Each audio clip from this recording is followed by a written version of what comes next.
박영선 장관 후보자 인사청문회에 등장한 김학의 CD를 두고 정치권에서 논란이 거셉니다. 박지원 의원이 박 후보자의 주장을 확인한 가운데 여당은 황교안 한국당 대표가 진실을 밝히라고 공격했고 한국당은 박 후보자를 고발하겠다며 반발했습니다. 미성년자 대상 성폭행범에 대한 처벌을 강화하는 내용의 이른바 조두순법이 오늘 국회 본회의에 상정됩니다. 법안이 통과되면 성범죄자를 1대1로 전담하는 보호관찰관이 지정돼 출소 후 행동을 감시할 수 있게 됩니다. 김학의 전 차관 임명 당시 청와대 민정수석이었던 곽상도 의원이 비위 의혹을 박근혜 전 대통령에게 직접 보고했다는 증언이 나왔습니다. 당시 경찰 수사팀이 청와대 보고용 문건을 따로 만들어 제출했다는 경찰 관계자의 증언도 나왔습니다. 국민연금 보험료 기준액이 바뀌면서 월 소득 468만 원 이상 가입자의 보험료가 7월부터 최대 월 16,000원 오릅니다. 보건복지부는 국민연금 기준소득 월 상한액을 468만 원에서 486만 원으로, 하한액은 월 31만 원으로 올린다고 밝혔습니다. 폼페이오 미 국무장관이 북한의 최종적이고 완전한 비핵화를 위해서 제재와 대화를 병행하겠다고 밝혔습니다. 스틸웰 동아태 차관보 지명자도 지금까지 북한에 충분히 속았다며 대북 압박은 계속될 것이라고 강조했습니다. 대한항공 조양호 회장의 대표이사직 박탈에 대해서 외신들은 한국 총수 일가 중심의 기업 지배구조 문화에서 이정표를 세웠다고 평가했습니다. 국민연금의 적극적 개입에 주목하면서 행동주의 투자 원칙이 자리 잡고 있다고도 보도했습니다. 시청자 여러분 안녕하십니까? 3월 28일 목요일 뉴스앤 이슈 시작합니다. 박영선 중소벤처기업부 후보자가 어제 자신의 인사청문회에서 과거 국회 법사위원장 시절 당시 황교안 법무부 장관에게 김학의 동영상 존재 사실을 전했다고 주장을 했죠. 이를 두고 정치권의 공방이 뜨겁습니다. 여당이 자유한국당 황교안 대표를 정조준하자 한국당은 박 후보자를 허위 사실 유포로 고발하기로 했습니다. 국회 취재기자 연결해 보겠습니다. 최기성 기자. 네, 국회입니다. 네, 어제 박 후보자 인사청문회에서 나온 발언인데요. 예상대로 후폭풍이 이어지고 있군요. 네, 민주당 홍영표 원내대표는 김학의 전 법무부 차관 사건과 관련해 한국당 황교안 대표가 더는 손바닥으로 하늘을 가리려 해서는 안 된다고 강조했습니다. 홍 원내대표는 황 대표가 몰랐다는 것은 이해되지 않는다면서 이같이 말했습니다. 홍 원내대표는 김학의 사건의 은폐나 축소 의혹이 제기된다며 황 대표가 관여한 사실이 없다면 국민에게 낱낱이 진실을 밝혀야 할 것이라고 덧붙였습니다. 한국당 황교안 대표는 기자들과 만나 당시 법제사법위원장인 박영선 후보자와 자주 만났지만 나눈 얘기를 일일이 기억하지 못하는 것뿐이라고 다시 한번 주장했습니다. 나경원 원내대표는 박 후보자가 황교안 대표에게 동영상 CD를 보여줬다고 했다가 진술을 바꾼 것을 두고 기본적인 자질도 갖추지 못한 모습으로 일관했다고 비판했습니다. 정미경 최고위원은 허위사실로 공격한 것은 엄하게 처벌해야 한다고 지적했고 민경욱 대변인도 형사상 가능한 모든 조치를 동원하겠다고 했습니다. 바른미래당 오신환 사무총장은 김학의, 장자연, 버닝썬 사건과 관련해 철저한 수사를 언급한 정부가 특검을 거부하는 등 우물쭈물하고 있다며 진실 규명 의지가 있는지 진정성이 의심스럽다고 지적했습니다. 네, 이런 상황에서 민주평화당 박지원 의원도 새 주장을 내놨군요. 네, 박지원 의원은 지난 2013년 당시 국회 법사위원장이었던 박영선 의원으로부터 김학의 CD 등 동영상 이야기를 접한 황교안 법무부 장관의 얼굴이 빨개졌다는 말을 전해 들었다고 밝혔습니다. 박 의원은 라디오 인터뷰에서 동영상뿐 아니라 사진을 통해서도 김 전 차관임을 구분할 수 있었다면서 당시 박영선 의원과 통화에서 들은 내용이라며 이같이 말했습니다. 박 의원은 또 김 전 차관 퇴임 이후 국회 법사위에서 관련 내용을 알고 있었던 것 아니냐는 취지의 질문에 당시 황 장관이 고개를 미세하게 끄덕였다고 덧붙였습니다. 당시 상황을 직접 들어보겠습니다. 그런데 김용판 수사 보니까요. 언젠가는 이 부분도 말씀드려야 되겠구나 하는 생각이 듭니다. 아마 장관님은 김학의 차관과 관련된 여러 가지 사실을 다 알고 계실 겁니다. 저희가 그 알고 있다는 사실을 알고 있기 때문에 지금까지 질문 드리지 않은 것입니다. 박 후보자는 사실관계를 더 파악한 뒤 입장을 내겠다고 밝힌 만큼 오늘 추가 발언이 주목됩니다. 예. 자, 박영순 후보자를 비롯해서 장관 후보자 7명에 대한 인사청문회는 끝났습니다. 그런데 인사청문 보고서 채택 좀 난항이 예상됩니다. 네, 민주당은 한국당이 후보자들을 상대로 지나친 신상털기와 흠집 내기로 인사청문회를 정쟁의 장으로 만들었다고 비판했습니다. 홍영표 원내대표는 어제도 한국당 때문에 장관 후보자 청문회가 파행을 거듭했다면서 청문회를 정책 검증이 아닌 정쟁과 국정 발목 잡기 수준으로 악용하려는 생각을 버리라고 목소리를 높였습니다. 국회 산자위 민주당 간사인 홍일학 의원은 자질 검증도 하지 않은 채 박영선 후보자 청문회를 중단한 한국당 보이콧을 납득하기 어렵다고 말했습니다. 한국당은 이번 장관 후보자 7명에 대한 인사청문 경과보고서 채택을 일제히 거부하겠다는 방침입니다. 나경원 원내대표는 후보자의 적격, 부적격 여부를 떠나서 청문보고서를 채택할 수 있는 후보가 과연 있는지 심각한 고민에 이르게 됐다고 지적했습니다.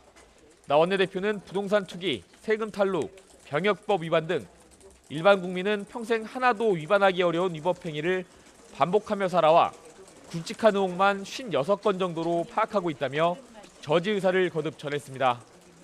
바른미래당 김관영 원내대표는 심각한 문제로 반대해도 대통령이 임명 강행으로 일관하는 게 문제라면서 인사청문회법을 고쳐서 이런 점을 바로잡아야 한다고 강조했습니다. 지금까지 국회에서 전해드렸습니다. 미성년자를 성폭행한 조두순 같은 성범죄자를 1대1로 전담 보호 관찰하도록 하는 이른바 조두순법이 오늘 국회 본회의에 오릅니다. 조두순법에는 미성년자를 성폭행해 전자발찌를 착용하는 성범죄자의 주거 지역을 제한하고 피해자 접근을 금지하는 방안도 포함됐습니다. 피해자 접근 금지를 위반하면 3년 이하 징역 또는 1,000만 원 이하 벌금에 처하도록 했는데 법안이 국회를 최종 통과하면 조두순 한 명만을 전담해 출소 뒤 행동을 감시할 수 있게 됩니다.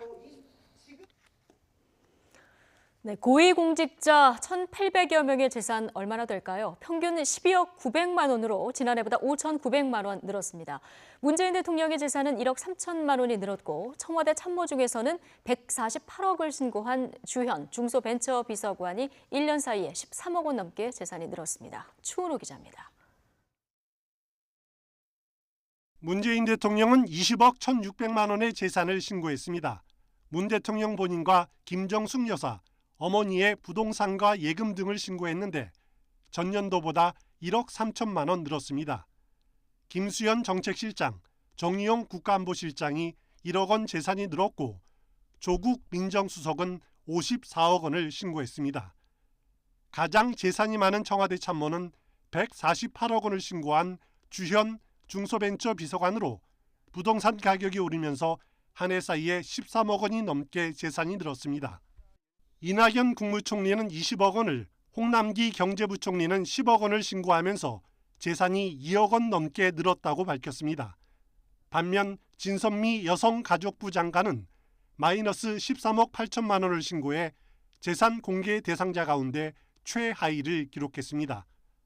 시도지사 중에서는 오고돈 부산시장, 원희룡 제주지사 순으로 재산이 많았습니다.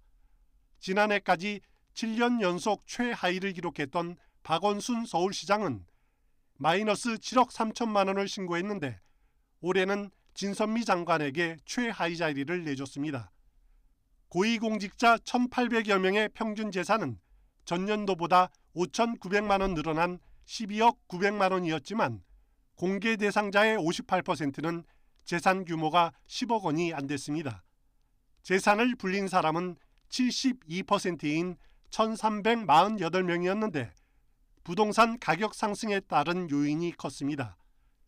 20억 원 이상의 재산을 신고한 사람은 296명이었고 한 해 사이에 5억 원 넘게 재산이 늘어난 공직자도 61명이나 됐습니다. YTN 추은호입니다. 김의겸 청와대 대변인이 지난해 거액을 빌려 재개발 구역에 있는 25억 원짜리 상가 건물을 매입한 것으로 나타났습니다. 정부 공직자윤리위원회가 공개한 재산 변동 내역을 보면 김 대변인은 지난해 7월 서울 흑석동에 있는 2층짜리 건물을 산 것으로 확인됐습니다. 김 대변인은 배우자 명의로 10억여 원을 대출받았다고 신고해 이 돈을 건물 매입에 사용한 것으로 보입니다. 이 건물은 지난해 재개발 사업자가 확정된 흑석 뉴타운 9구역에 속해 있습니다. 이런 가운데 청와대 비서관급 46명 가운데 모두 13명이 다주택자인 것으로 집계됐습니다.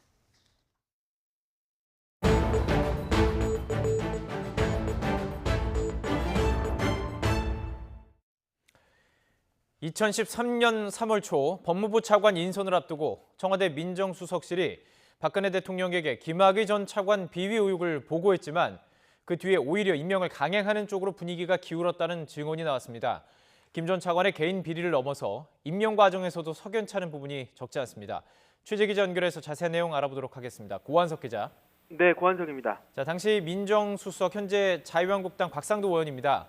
곽 의원이 박 전 대통령에게 김 전 차관의 의혹을 직접 보고했다 이런 증언이 나왔다고요. 네, 당시 청와대 민정수석실 관계자가 YTN과의 전화통화에서 밝힌 내용입니다.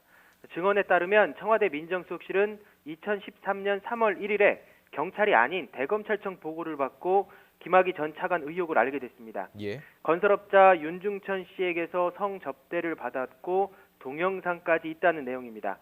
자체적으로 조사에 나선 민정수석실은 의혹이 사실일 가능성이 크다고 판단했고 법무부 차관으로는 부적절하다는 1차 인사검증 보고서까지 만들었습니다.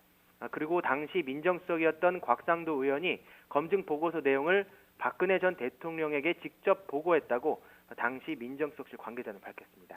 상황이 이렇다면 수수는 임명을 강행하지 못해야 되는데 이 네. 보고 뒤에 청와대 내부 분위기가요. 김 전 차관 임명 쪽으로 오히려 기울었다고요. 네, 그 관계자는 김 전 차관에게 문제가 많다는 보고를 받은 뒤 박 전 대통령 반응은 질책에 가깝고 역전까지 낸 것으로 안다고 설명했습니다. 예. 특히 보고 뒤 청와대 내부에서는 김 전 차관의 힘이 성접대 의혹을 덮을 정도로 세다라는 얘기가 돌았고 예정대로 법무부 차관에 임명하는 쪽으로 분위기가 기울었다 이렇게 말했습니다. 그렇군요. 그 당시 청와대 상황은 당시에 공직기강 비서관이었던 조응천 더불어민주당 의원의 증언을 통해서도 좀 유추해 볼 수가 있죠. 네, 조 의원은 김 전 차관 소문이 사실이라면 엄청난 부담이 된다는 취지의 검증 보고서를 올리자 당시 대통령 쪽에서 허위 사실로 무고하지 말라는 반응이 나왔다고 말했습니다. 예. 다만 조 의원은 곽 의원이 직접 보고했는지는 모른다는 입장이고요. 곽 의원은 그런 내용을 박 전 대통령에게 직접 알리지 않았다고 해명하고 있습니다. 당시 청와대가 김 전 차관을 임명할 수밖에 없는 이유가 뭐였는지 또 그 과정에서 직무유기나 외압은 없었는지 앞으로 수사해서 밝혀야 할 것으로 보입니다. 그렇습니다. 지금 김 전 차관 사건의 새로운 축으로 떠오른 것이 당시 민정라인과 경찰의 진실 게임입니다. 네. 경찰이 김 전 차관의 내사 사실을 숨겼다 아니다 뭐 양측의 정반대 주장을 하고 있습니다. 좀 관련된 새로운 증언이 YTN에 들어왔다고요. 네, 당시 청와대 민정라인 민정수석은 곽상도 의원이고 공직기강 비서관은 조응천 의원이죠.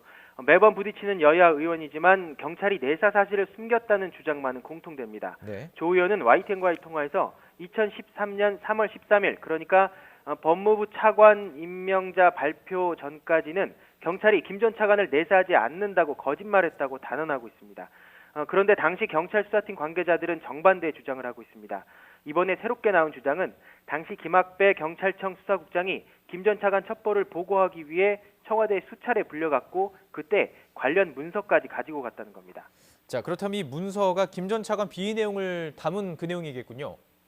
네, 당시 경찰 수사팀 관계자는 경찰청 범죄정보과가 상관인 김 국장에게 김 전 차관이 성접대를 받았고 동영상도 있다는 구체적인 첩보 보고서를 제출했다고 말했습니다. 이 보고서가 실제로 존재한다면 적어도 경찰이 청와대 민정수석실에 김 전 차관 관련 내용을 숨기지는 않았다는 말이 됩니다. 자, 그렇다면 그 경찰 보고서 양측의 진실 공방을 가려줄 뿐만이 아니라요. 앞으로 수사가 이어지면은 핵심 근거가 될 수 있겠군요.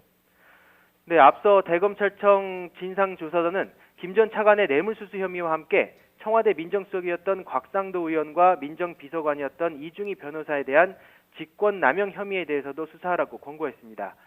김 전 차관을 내사하던 경찰을 질책하고 그 무렵 경찰청 수사 지휘부를 부당하게 인사 조치해 수사를 방해했다는 건데요. 실제로 수사를 방해했다면 경찰이 청와대 보고용으로 만든 해당 문건이 결정적인 원인이 됐을 거라는 추정이 가능하고요. 경찰이 검경 수사권 조정에서 유리한 위치를 차지하기 위해 김 전 차관 첩보를 숨긴 것이 아니라 절차대로 수사했다는 증거가 되기도 합니다. 지금까지 기획이슈팀에서 YTN 고한석입니다.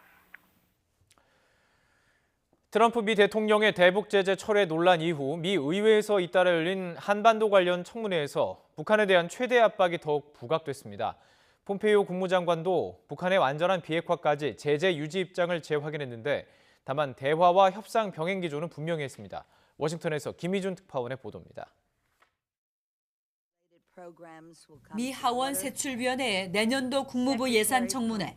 폼페오 국무장관은 최종적이고 완전히 검증된 북한 비핵화 목표를 강조하며 제재 유지 방침을 분명히 했습니다.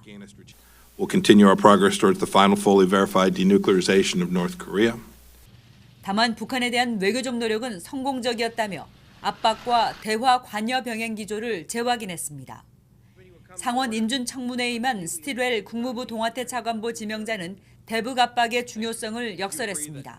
North Koreans know that we're not going to pull back just on their word. We've been fooled enough times, and so the steady pressure will continue to have an effect. As for the sanctions. 하원의 또 다른 대북 제재 관련 청문회에서는 의원들이 북한의 실질적인 비핵화까지 제재에 고삐를 재라는 초당적 주문을 쏟아냈습니다. 한편 군 당국은 북한이 핵미사일 도발 중단에도 관련 활동을 지속하고 있음을 시사했습니다. We know they have not tested, but in the production of nuclear weapons and material and missiles, has there been a change? Their activity that we've observed is inconsistent. 트럼프 정부와 의회가 선비핵화 후 제재 해제 원칙을 다시금 내세우며 대통령의 제재 철회 발표가 부른 혼선을 수습하는 데 주력하는 모습입니다. 워싱턴에서 YTN 김희준입니다. 도널드 트럼프 대통령이 트윗으로 철회를 지시한 대북 제재는 추가로 발표하려던 것이 아니라 전날 발표된 재무부 제재라는 미 언론의 보도가 잇따르고 있습니다. 미 ABC 방송은 이 사안을 잘 아는 소식통들을 인용해서 트럼프 대통령이 지난 20일 트위터에서 철회하겠다고 지목한 제재는 그 전날 발표된 재무부 제재라고 보도했습니다. 이에 따라 참모진이 서둘러 대응 방안 마련에 나섰고 이미 발표된 제재를 철회하지 않도록 설득시켰다고 설명했습니다. 난 이제 딴소리를 하니까!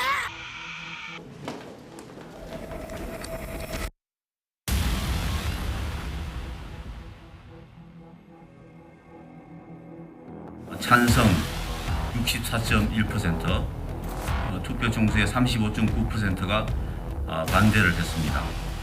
이로써 정관상 이결 정족수인 3분의 2를 충족하지 못했기에 부결되었음을 선포합니다. 주주가 주인이요, 종업원이 주인이요. 왜 우리 대한민국이 그렇게 추천주는 얘기가 계속 나옵니까?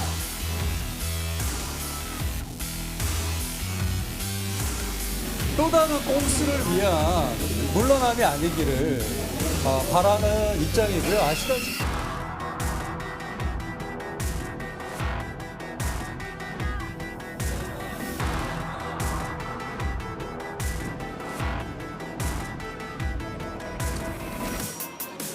미등기임원 회장 직위를 가지고서도 얼마든지 경영과 관련한 중요한 영향력을 미치고 있는 다른 그룹 사례도 많기 때문에 경영에 큰 변화가 생긴다고 보기는 어렵습니다.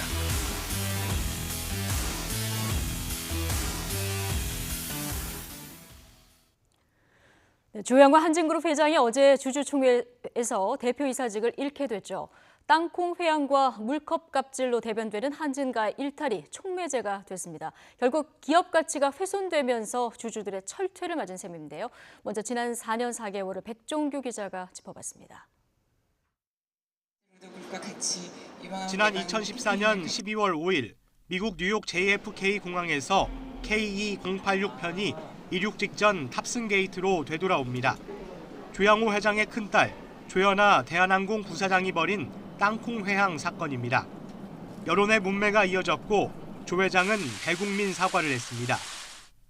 대한항공의 회장으로서 또한 조연아의 애주로서 국민 여러분의 너그러운 용서를 다시 한번 바랍니다. 그러다 지난해 3월 조 회장의 차녀인 조현민 전 대한항공 전무의 물컵 갑질 사건이 불거집니다. 폭행이나 업무방해 혐의는 인정하시나요? 저 조사에 성실히 임하였습니다. 대한항공 직원 수천 명은 카카오톡 익명 대화방을 개설해 그동안 한진 오너가에 대한 분노를 표출했고 조 회장 일가의 전면 사퇴를 촉구하는 촛불 집회가 이어집니다. 여기에 조 회장의 아내 이명희 전 이루재단 이사장의 언행은 성난 여론에 기름을 부었습니다. 너 왜 전화는 2개씩 들고 다녀? 개인 전화 부셔버려? 그리고 한진가의 밀수와 탈세, 배임, 횡령 의혹 등 각종 위법 혐의는 전방위 수사선상에 오릅니다. 결국 조양호 회장의 연임 실패와 대표이사직 상실은 이런 재벌가의 갑질과 일탈, 도덕적 해이에 대한 주주들의 심판이라는 게 대체적인 평가입니다. 조양호 회장 이사 연임 실패는 오너가의 갑질 논란으로 사회적 물의를 빚은 재벌 총수가 주총에서 주주권 행사로 사내이사에서 물러나게 되는 첫 사례로 남게 됐습니다. YTN 백종규입니다. 네, 재벌 총수가 주주들에 의해서 경영권 제한을 받은 첫 사례, 조양호 한진그룹 회장이 그 불명예를 안게 됐습니다. 그런데 퇴직금이 한 800억 가까이 된다고 하고요. 거기다가 대한항공 이사직을 잃었다고 해서 그룹에 영향력을 행사할 수 없는 건가? 이건 또 별도로 따져봐야 할 문제라서 앞으로 주목해야 할 부분도 많습니다. 어제 주주총회장이 직접 가셨던 분인데요. 바른미래당 최입의 의원 연결해서 앞으로 과제 좀 들어보겠습니다. 네, 최 의원님 나와 계시죠? 예, 안녕하십니까. 바른미래당 최입입니다. 예, 안녕하세요. 어제 주주총회에 직접 참석을 하셨습니다. 어제 소리 높여서 발언하시는 모습도 저희가 봤는데 네. 주주 대리인 역할이라고 들었는데요. 어떻게 이 대리인 역할을 맡게 되시는 거고 또 어떤 역할을 하는 겁니까? 제가 여기 20년 동안 재벌개혁 운동을 해왔는데요. 그 전에 꾸준히 그 재벌들의 주주총회에 가서 그 재벌 총수 일가들의 문제점을 지적하고 이제 개선하라는 주장을 해왔습니다. 그래서 이제 같이 재벌 운동을 했던 그 분들이 이번에 대한항공 정상화를 위해서 주주총회를 이제 참석하겠다고 하셔서 저도 같이 뜻을 함께 하기 위해서 이제 참석을 했고요. 예. 제가 이제 주식을 직접 가지고 있지는 않기 때문에 그 다른 주주로부터 유임을 받아서 대리인으로 참석을 해서 대한항공의 지배 구조에 대한 문제점을 지적하고 제가 이제 아무래도 주총 경험이 많다 보니까 좀 발언을 많이 하게 되었던 것 같습니다. 예. 그러니까 지금까지 재벌 개혁 운동 하신 경험을 이제 사서 대리인 역할을 이제 맡게 되신 이런 상황인데 어제 의원님 발언하실 때 일부 주주들 반발도 굉장히 거세더라고요. 어제 조양호 회장은 현장에 없었죠? 예, 그렇습니다. 예. 어제 제가 이제 첫 발언으로 조양호 회장에 대한 문제점들을 지적했었습니다. 예. 그래서 2016년에 이제 국정감사에서 조양호 회장이 증인으로 출석했었고요.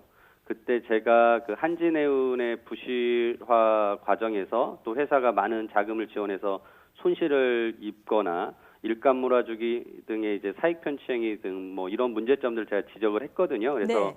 이 부분에 대해서 어떤 개선이 되었느냐라고 물어보고 뭐 이런 질문을 했더니 이제 의견을 달리하는 주주분들이 저한테 고성을 지르면서 이제 발언을 방해하고 예. 오히려 이제 주총장의 그 진행을 맡은 의장은 오히려 저의 발언권을 보장해달라고 했더니 제 발언이 너무 길다고 그만하라고 제재를 하면서 소란이 좀 있었습니다.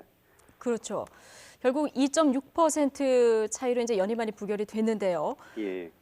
앞서 이제 영상으로 저희가 보여드렸습니다만은 그동안 땅콩 회항이라던가 물컵 갑질, 뭐 충격적인 오너 리스크가 상당하지 않았습니까? 예. 대한항공에서 대안을 빼자. 그래서 뭐 이렇게 국민적인 공분도 상당했었는데 어제 결정까지 사실 가장 힘들었을 사람들이 대한항공 직원들이 아닐까 싶은데 직원들하고 얘기를 좀 나눠보셨습니까?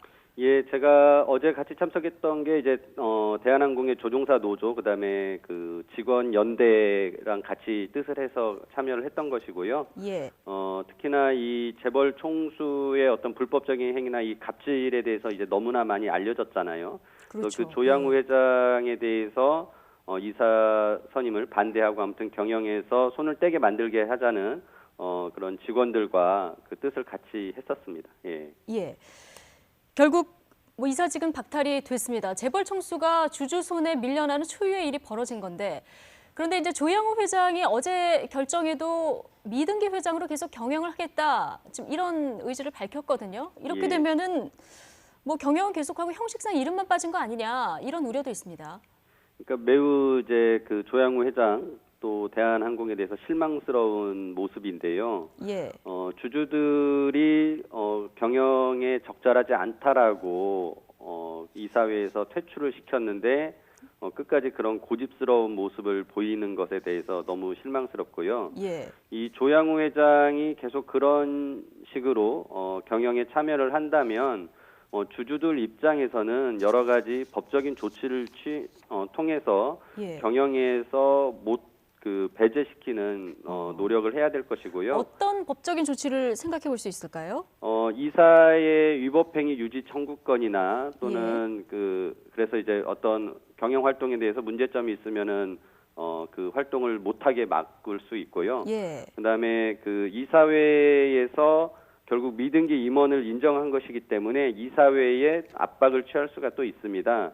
예. 그리고 조양우 회장이 지금 재판 형사 처벌을 많이 받게 돼서 예. 그 회사의 손실이 인정이 되면 그런 부분에 대해서는 또 주주대표 소송을 통해서 예. 그 손해액을 물어내게끔 하는 그런 주주들의 대표 소송 제안을 할 수 있거든요. 그래서 예. 여러 가지 방법을 통해서 조양우 회장이 경영에 참여를 못하게 하는 노력이 필요할 것 같습니다. 예, 뭐 여러 가지 방안들을 주주들이 이제 모색을 하겠습니다만은 그런데 대한항공의 최대 주주 그러니까 지주회사가 한진칼이잖아요. 예. 조양호 회장이 한진칼의 1대 주주입니다. 이 조양호 회장의 지배력이 완전히 상실했다 이런 의미에서 보기는 좀 어려울 것 같은데요. 예, 물론이죠. 예. 일부 언론들이 경영권 박탈이니 상실이냐는 좀 과도한 표현을 썼는데요. 네. 말씀하신 대로 조양호 회장이 경영권을 잃었다고 볼 수는 없고 일단은 대한항공 주주총회를 통해서 이사회에 진출을 막은 것이고요. 예.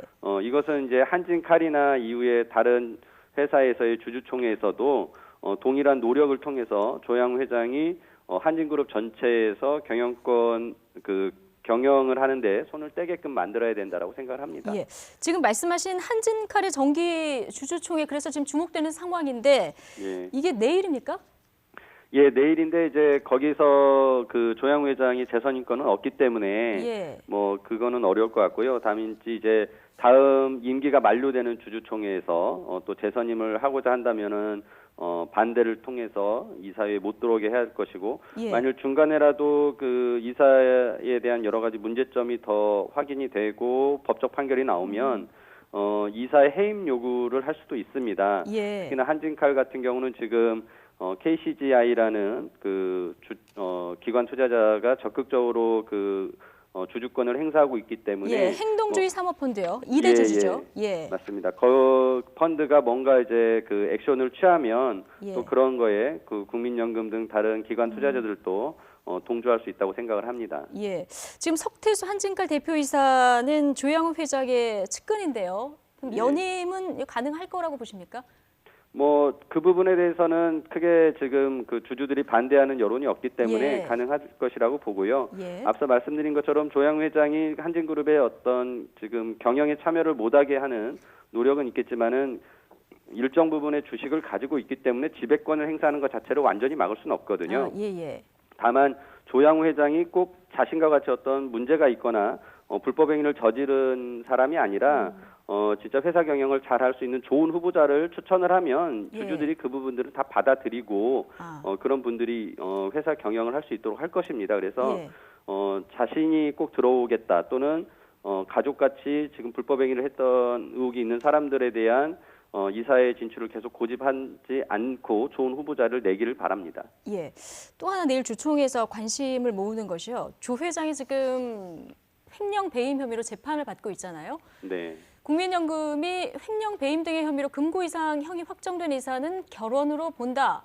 자, 이런 조항이 지금 정관에는 없는 것 같은데요. 이렇게 정관을 변경하자 제안을 했습니다. 이 정관 변경될 가능성이 있을까요? 정권 변경은 이제 참석 주주의 3분의 2 이상의 동의를 얻어야 되기 때문에 현재 지분 구조상에 쉽지는 않을 것 같습니다. 네. 하지만은 그런 노력들이 계속 이루어지고 또 이게 사회적으로 압박이 돼서 회사도 수용을 해야 되는 상황까지 간다면 가능할 것인데요. 예. 지금 상황에서 좀 예측하기가 어려운 것 같습니다. 한진그룹의 조양우 회장이 KCGI가 이제 투자를 하면서 여러 가지 요구를 하자 스스로 기업 지배구조 개선을 위해서 노력을 하겠다라고 약속한 바가 있었습니다. 네. 과연 그러게 진짜 어느 정도까지 약속을 지킬지는 아직은 좀 예측이 어려운 것 같습니다. 그렇군요. 결과를 좀 지켜봐야 되는 상황이고요. 그리고 어제 의원님이 이 문제 좀 지적을 하셨던데요. 조양호 회장의 퇴직금 이 부분입니다. 네. 예. 지금 추산을 해보면 대략 800억 가까이 된다고 하는데 예. 어떻게 추산을 하면 이런 금액이 나옵니까? 그 대한항공의 임원 퇴직금 지급 규정을 2015년도에 개정을 했는데요. 네. 그때 이제 회장은 1년 근무하면 6개월치 상당의 이제 급여를 지급하도록 했습니다. 1년 근무하면 6개월 분을 그냥 준다. 퇴직금으로 적립이 된다고요? 보통 우리 일반 노동자들은 1년 하면은 1개월치를 1개월이죠. 받게 되죠. 예. 그러니까 6배를 받도록 이제 그 개정을 했습니다. 예. 그러다 보니까 조 회장이 이제 그 임원으로 재직한 기간이 한 39년이 되다 보니까 그걸로 계산을 하면 퇴직금이 700억 원이 넘는 돈으로 추정이 됩니다. 그래서 이거 직접 그 계산을 해보신 겁니까?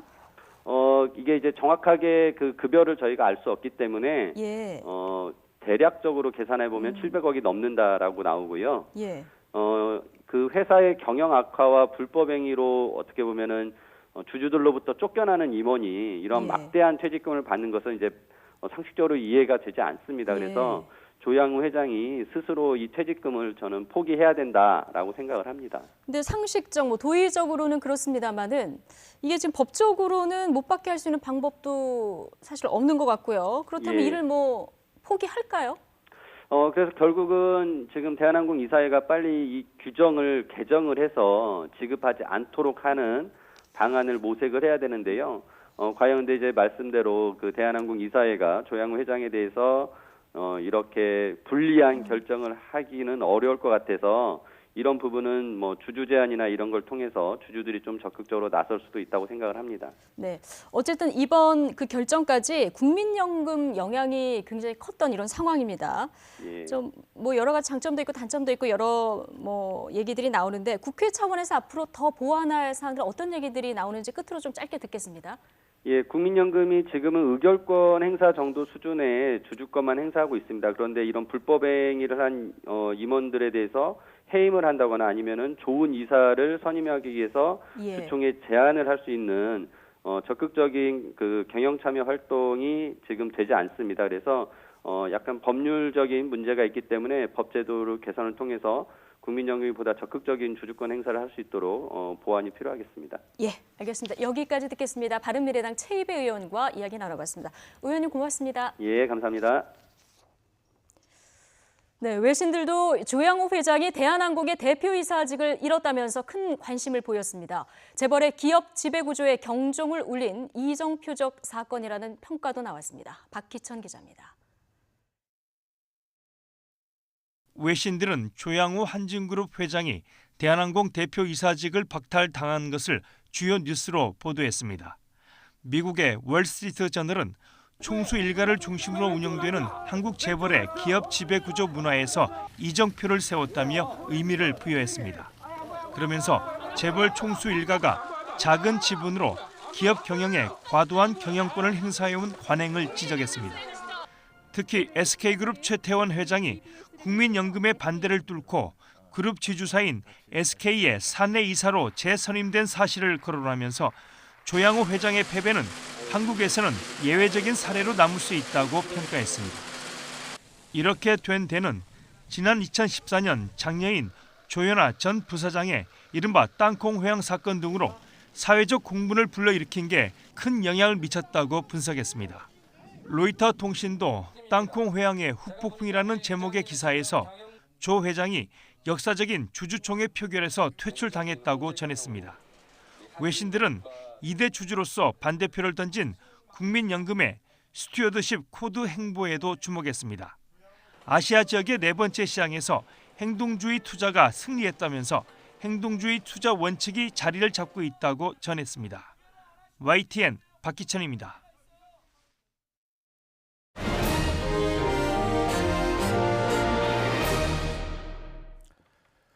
국민연금 기준소득 월액 상한액이 오는 7월부터 현재 468만 원에서 486만 원으로 상향 조정됩니다. 보건복지부는 국민연금 보험료를 매기는 기준이 되는 기준소득 월액 상한액을 월 468만 원에서 월 486만 원으로, 하한액은 월 30만 원에서 월 31만 원으로 높아진다고 밝혔습니다. 이렇게 바뀐 기준소득 월액이 2020년 6월까지 1년간 적용됩니다. 기준소득 월액 상한액이 올라가면서 월 소득이 468만 원에서 486만 원 사이에 있는 가입자들은 보험료가 많게는 월 16,200원까지 오릅니다. 빚이 있는 임대 가구는 버는 돈의 40% 이상을 원리금 상환에 쓰는 것으로 나타났습니다. 한국은행이 발간한 금융 안정 상황 자료를 보면 전체 임대 가구의 금융 부채가 372조 4천억 원으로 한 가구 평균 빚이 1억 9천만 원에 달하는 것으로 집계됐습니다. 저소득, 저신용자면서 여러 곳에 빚을 진 취약차주의 부채 규모가 86조 8천억 원으로 1년 전보다 4조 원 넘게 늘어났고 이 가운데 65%가 상대적으로 금리가 높은 비은행 대출이었습니다. 한국은행은 앞으로 부동산 시장과 임대 가구의 재무 상황 변화를 면밀히 점검해야 한다면서 대내외 여건이 나빠지면 취약차주를 중심으로 채무 상환의 어려움이 커질 수 있다고 지적했습니다. 조선업과 음식, 숙박업 등이 어려움을 겪으면서 지역 경제도 침체되고 있는 것으로 나타났습니다. 한국은행이 발표한 금융 안정 상황 자료를 보면 영업이익으로 이자를 대체 가능한지를 보는 지표인 이자 보상 비율이 지난 2017년 조선업은 55%, 음식, 숙박업은 98%에 그쳤습니다. 이자 보상 비율이 100% 아래로 떨어지면 영업을 해도 이자 비용을 벌어들이지 못한다는 의미입니다. 지역 경기 부진으로 지방은행의 대출 건전성도 낮아지고 있습니다. 지방은행은 지난해 말 기준으로 가계대출 비중이 85%로 25.4%인 시중은행보다 훨씬 높아 최근 일부 지역이 경기 부진 여파를 더 민감하게 받는 것으로 확인됐습니다. 전직 대통령의 부인이라는 말에 속아서 수억 원을 뜯긴 윤장현 전 광주광역시장의 첫 재판이 열렸습니다.